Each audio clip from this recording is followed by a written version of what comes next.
In a shocking twist, reports emerged this morning detailing an altercation involving rapper Lil Durk inside the LA County Jail. Sources reveal that Durk was attacked in his cell block. Although there has been no official update on his health condition, speculation is growing that he may be transferred to another facility due to the incident. Following the news, Kanye West reached out to Durk to check on his well-being. During their conversation, Kanye asked, "Yeah, man, how are you?" Feeling, to which Durk replied, "I'm feeling good. Just taking it a day at a time. You know, just chilling and staying focused for real." The two also reminisced about their time in Saudi Arabia, with Kanye expressing, "I love the time we spent in Saudi. Man, that was great." Durk agreed, sharing how he tells stories of his experiences to other inmates, adding, "People here are doing their time, and they've never seen the world. So I tell them stories, and they'd be on 20. Wow. Meanwhile, rumors spread online fueled by a curious coincidence involving Quando Rondo and Lil Tim, two figures connected to Durk's ongoing feuds. Both men released interviews on the same day, delivering strikingly similar messages.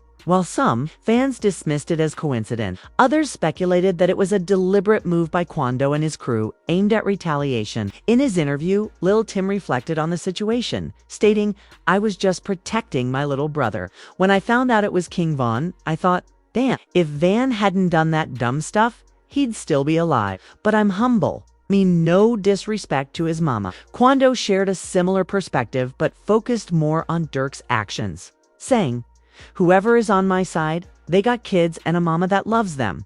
All this stuff we're talking about is stupid. It could have been handled a different way. And 3-4 million could have come out in a legit musical way." Durk's legal situation has become more complicated as prosecutors are now using his lyrics as evidence in an ongoing case, with one particular line from his song standing. One lyric from Lil Durk's song, "Look on the news and see your son screaming. No, no," has raised significant concerns as it seems to reference Quando Rondo's emotional reaction at the scene of a crime, where he was described as a frantic passenger in a car. Durk's legal team has disputed this connection, arguing that the lyric is purely coincidental and not linked to any specific event. In a move reminiscent of the YSL trial, Durk's producer defended him in the M4 Hire case, specifically regarding the song Wonderful Wayne and Jackie Boy, featuring Babyface Ray. Prosecutors had claimed that the track boasts about a killing, but the producer presented studio files showing the song was recorded in January 2022, 7 months before the death of Lil Pab, an incident tied to Durk's case. The dated documents, they argue, prove the lyrics predate the event, undermining claims of intent. However, the situation has taken a darker turn with newly unsealed court files linking Durk to additional crimes. One document accuses him of orchestrating the killing of Stephen Mack on January 27, 2022, in retaliation for the death of his brother. Prosecutors point to an Instagram post Durk made just 30 minutes after Mack's death that read, "Ford thing only," and footage of him laughing on Instagram Live the following day. These actions have been interpreted as incriminating, intensifying the legal pressure on him. The feds claim to have gathered over 230 gigabytes of evidence, including audio and video recordings, along with 20,000 pages of reports. As they continue to sift through this material, investigators have reportedly uncovered yet another alleged murder-for-hire plot tied to Durk. Authorities now suggest that Lil Durk may have paid for the deaths of two individuals, Stephen Mack, who killed his brother Dethan, and Jam's baby mama, who died after Durk discovered Jam had worn a wire to record him. The feds believe that Jam, a former associate, is central to linking Durk to all three crimes. The betrayal by Jam has hit hard, especially as evidence emerges, including an Instagram Live video where Jam is seen holding his jacket and whispering into it, likely to a hidden microphone.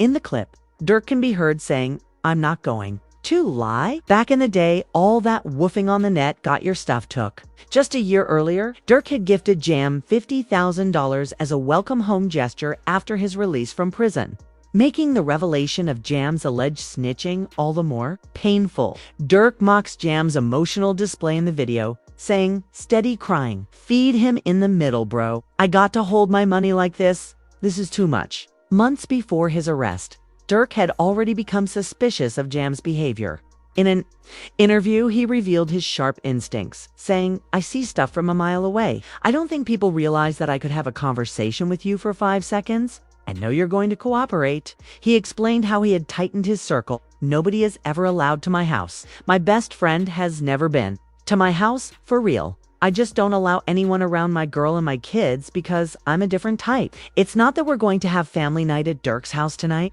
With Durk now behind bars and unable to confront Jam directly, reports surfaced that his crew had taken matters into their own hands. Sources claim Jam was tracked down to a hideout outside Atlanta, where he was allegedly punished for snitching.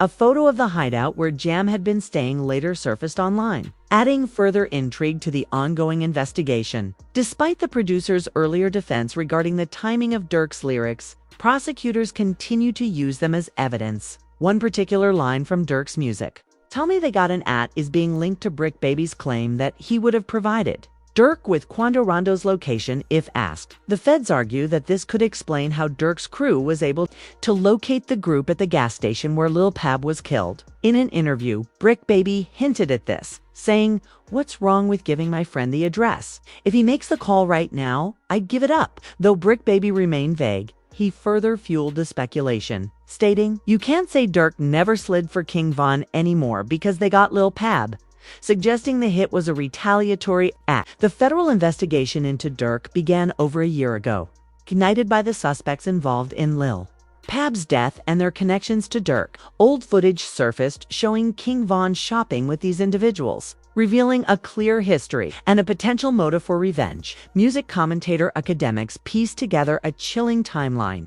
In 2020, King Von was killed. In 2021, Durk's brother Deathing died. In 2022, those responsible for killing Deathing, along with a cousin of Von, were killed. And in 2023, Durk released an album titled Almost Healed, which some consider to be poetic in light of the ongoing events. As pressure mounted, rumors circulated that others besides Jam might be cooperating with authorities. But Durk's associate, Bayazu, dismissed them, saying, "Them people in them courtrooms. Man, them be false accusations. You all don't even know what's going on for real. You all are trying to play Inspector Gadget. First you all threw the Jam rumors out there. You're talking about Bonnie being a snitch. You're just running from federal prison." Durk addressed the rumors in a phone call, rejecting offers of protective custody. "We've never moved our money except for that first time. I'm not going upstairs. Whatever it is, I've gotta go," he said, signaling his determination. A professional lawyer offered a cautiously optimistic view on Durk's case, stating, "It all depends on the hunger of the U.S. attorney. They'll make attractive deals for the least culpable to flip." He pointed to a single incriminating text from Durk, "Don't have them associate my name with any kind of flights they're taking," but noted that the evidence remains circumstantial, without additional recordings or a reliable witness. "I am hesitant to say they have a slam dunk case on Durk Banks," the lawyer concluded. "They have a long way to go to prove the conspiracy." As the legal battle progresses, Durk's fate remains uncertain, with his lyrics, loyalty, and past decisions all under intense scrutiny.